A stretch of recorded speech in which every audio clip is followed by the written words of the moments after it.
April 1 1889 அன்று நாக்பூரில் பிறந்த ஒரு குழந்தை நவீன பாரதத்தின் சிந்தனை ஆற்றலை எழுப்பியது.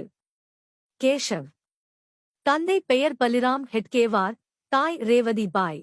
சிறு வயதில் தாய், தந்தை, அண்ணன், சகோதரிகள் அன்பில் வளர்ந்தார். 8 வயது இருக்கும்போது கேசவனை அம்மை நோய் தாக்கியது. அதிலிருந்து பிழைத்தாலும் முகத்தில் தழும்புகள் ஏற்பட்டுவிட்டன. இதன் பின்னர் கேசவனுக்கு உபநயனம் செய்து வைக்கப்பட்டது. கேசவன் பிறவி தேசபக்தர்.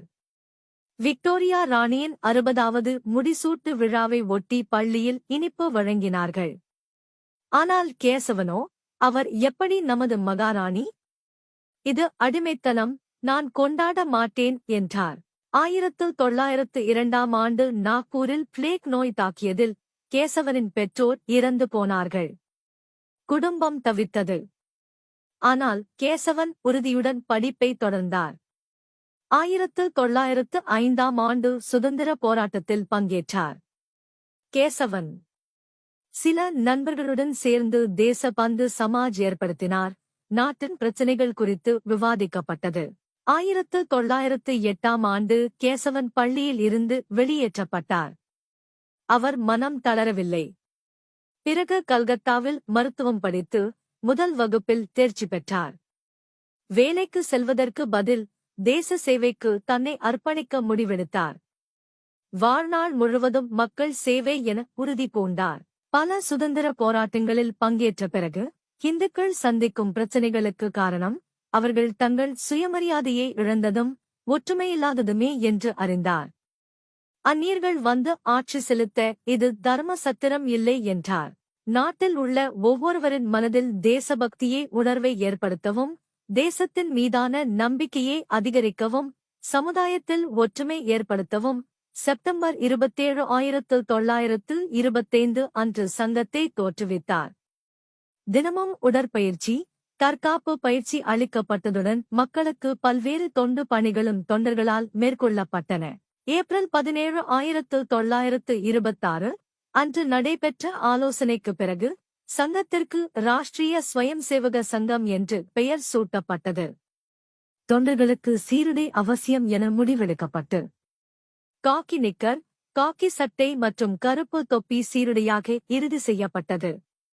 இதை தொண்டர்கள் சொந்த செலவில் வாங்க வேண்டும் என்றும் முடிவானது. ராஷ்டிரிய ஸ்வயம் சேவக சங்கம் பிரபலமடைந்தது. அதன் தொண்டர்கள் ஸ்வயம் சேவகர்கள் என அழைக்கப்பட்டனர். 1925 முதல் 1940 வரை டாக்டர் ஜி சங்கத்தின் தலைவராக இருந்தார். 1940 முதல் 73 வரை ஸ்ரீ குருஜி, 73 முதல் 94 வரை ஸ்ரீ பாலாசாஹேப் தேவரஸ் ஜி, 94 முதல் 2000 வரை ஸ்ரீ ரஜு பையா, 2000 முதல் 2009 வரை ஸ்ரீ சுதர்ஷன் ஜி, 2009 முதல் தற்போது வரை ஸ்ரீ மோகன் பாகவத் ஜி தலைமை பொறுப்பு. சங்கம் 100 ஆண்டுகளை நிறைவு செய்துள்ளது. ஸ்வயம் சேவகர்களின் எண்ணிக்கை சுமார் 60 முதல் 70 லட்சம். நாடு முழுவதும் தினசரி 97,000 ஷாகாக்கள் நடைபெறுகிறது. மேலும் அமெரிக்கா, பிரிட்டன், ஆஸ்திரேலியா, நேபாளம் உள்ளிட்ட 40 நாடுகளில் இந்து ஸ்வயம் சேவக சங்கத்தின் ஷாகாக்கள் நடைபெற்று வருகிறது. இவை தவிர்த்து வித்யா பாரதி, சேவா பாரதி, ராஷ்டிரிய சேவிகா சமிதி, பாரதிய மஸ்தூர் சங்கம், பாரதிய கிசான் சங்கம், விஸ்வ ஹிந்து பரிஷத், அகில பாரதிய வித்யார்த்தி பரிஷத் போன்ற அமைப்புகளும் பல்லாயிரக்கணக்கான சேவை பணிகளை செய்து வருகின்றன.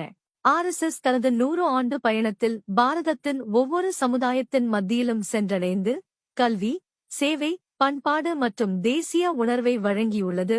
தொடர்ந்து இந்த பணிகளை செய்யும். ஜெய் ஹிந்த். வந்தே மாதரம். பாரத் மாதா கி ஜெய்.